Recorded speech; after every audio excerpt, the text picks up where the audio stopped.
Tuesday night ಊಟಕ್ಕೆ Hyderabad green chilli chicken ಹಾಗೆಯೇ ಚಪಾತಿ ಮಾಡಿದ್ದೆ. ಗ್ರೀನ್ ಚಿಲ್ಲಿ ಚಿಕನ್ ಅಂತೂ ತುಂಬ ಚೆನ್ನಾಗಿ ಬಂದಿತ್ತು. ಅದನ್ನು ಮಾಡೋಕ್ಕೆ ಚಿಕನಿಗೆ ನಿಂಬೆ ರಸ, ಅರಿಶಿನ ಪುಡಿ, ರುಚಿಗೆ ತಕ್ಕಷ್ಟು ಉಪ್ಪು ಹಾಕಿ ಚೆನ್ನಾಗಿ ಮಿಕ್ಸ್ ಮಾಡ್ತಾ ಇದ್ದೀನಿ.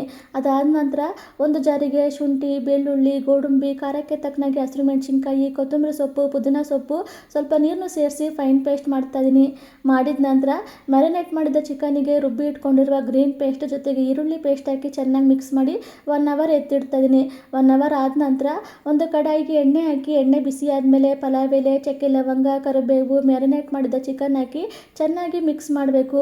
ನೋಡ್ತಿರ್ಬೋದು ಎಷ್ಟೊಂದು ಗ್ರೀನಾಗಿ ಕಾಣ್ತಿದೆ ಅಂತ. ಚೆನ್ನಾಗಿ ಮಿಕ್ಸ್ ಮಾಡಿದ ನಂತರ ಗರಂ ಮಸಾಲ, ತೆಂಗಿನ ಹಾಲು ಸೇರಿಸಿ ಚೆನ್ನಾಗಿ ಮಿಕ್ಸ್ ಮಾಡಿ 20 ನಿಮಿಷ ಮೀಡಿಯಂ ಫ್ಲೇಮಲ್ಲಿ ಎಣ್ಣೆ ಬಿಟ್ಕೊಬರೋ ತನಕ ಬೇಯಿಸಿದ್ರೆ ರೆಡಿ ಆಯಿತು Hyderabad green chilli chicken. Chapati, paratha, ರೊಟ್ಟಿಗೆಲ್ಲ ತುಂಬಾ ಚೆನ್ನಾಗಿರುತ್ತೆ. ಚಿಕನ್ನು ಅಷ್ಟೇ ಜ್ಯೂಸಿಯಾಗಿ ತುಂಬಾ ಚೆನ್ನಾಗಿ ಬಂದಿತ್ತು. ನೀವು ಒಂದು ಸಲ ಟ್ರೈ ಮಾಡಿ ನೋಡಿ, ತುಂಬಾ ಚೆನ್ನಾಗಿರುತ್ತೆ ಗ್ರೀನ್ ಚಿಲ್ಲಿ ಚಿಕನ್.